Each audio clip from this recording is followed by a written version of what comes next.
my alma mater, Jay, hired Juwan Howard to be the head coach of the program. Lots of conversation about whether, outside of him being a Wolverine and obviously a member of the Fab Five, if that's a good fit in terms of experience, Big Ten coming in.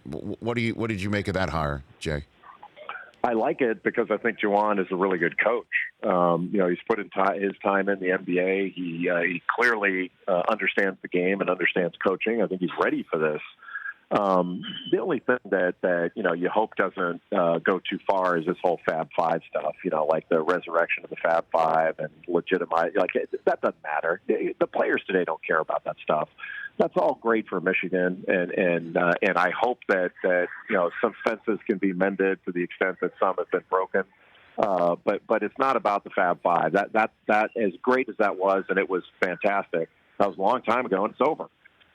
It's a great 30 for 30, but it's over. And I think, Juwan, I was so moved by his press conference where he got emotional, but I think he made a great hire in bringing Phil Martelli in on his staff, who's a great coach and gives him a former D1 head coach that's done it at a high level and has had a number one team and has had great players and all that, understands the recruiting scene. I mean, to have him on the bench with Juwan, I think will be really, really impactful. Do you think he's going to go for kids that Beeline, didn't try for, like say Zion? Do you think that Michigan's going to be in that game, especially since when you mentioned the Fab Five stuff, it's not just a family squabble, for lack of a better phrase, that might get fixed.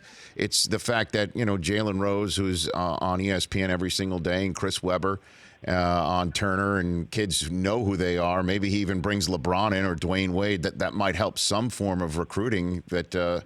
Famous and popular players of contemporary times are interested in Michigan in that regard, Jay. Yeah, it doesn't hurt. I'm not suggesting it hurts. But Michigan was going to be able to recruit anyway. Michigan's a strong brand no matter what.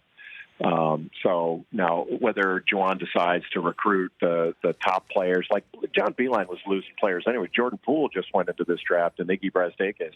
Guys are going to leave. Good players are going to leave. So, I'm not worried about that.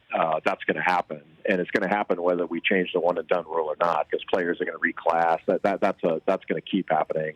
But I think that no matter what caliber of recruit, whether it's a top 5 recruit or top 25, or they look at it as development, whatever, Michigan's going to be good because it's always going to be an attractive place to play.